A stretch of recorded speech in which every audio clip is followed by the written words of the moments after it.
abasirikare bacu bari muri Kongo aho mperuka guca nabonye hari umutekano kandi n'abanyagihugu barabishimiye.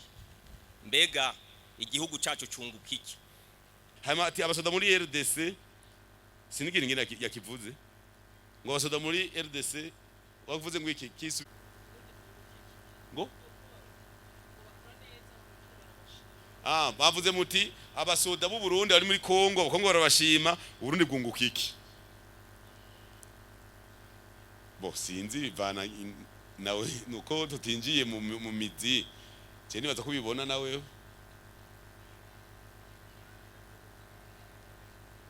nibaza kubibona mu bisanzwe igihugu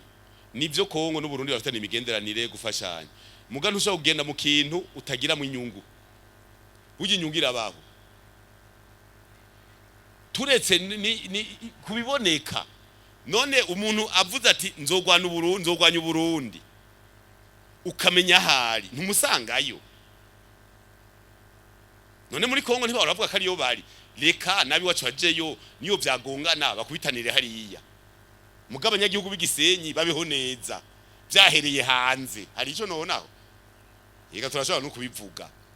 none uvuze ko ugwanya Uburundi nguri Kongo ntibaza kugupaturira ngo bakubone bakurabi bikunze muheze none bagomba ko mugomba koroha ari igihugu ni cyoroha wari baza ko twagiye kurondera inzahabu negative burya umutekano niwo wa mbere naho uvuga ko ari kindu uravuga uti none ko bibateo zimwe ziri ngaha ni izindi zigenda ikindu bakaguhezagira ukagenda kubaza vipi hamujambo muko bien nimuze murabivuga neza apana uza murakwepa nta byabure bibaho hajya tuba tugiye habari yakantu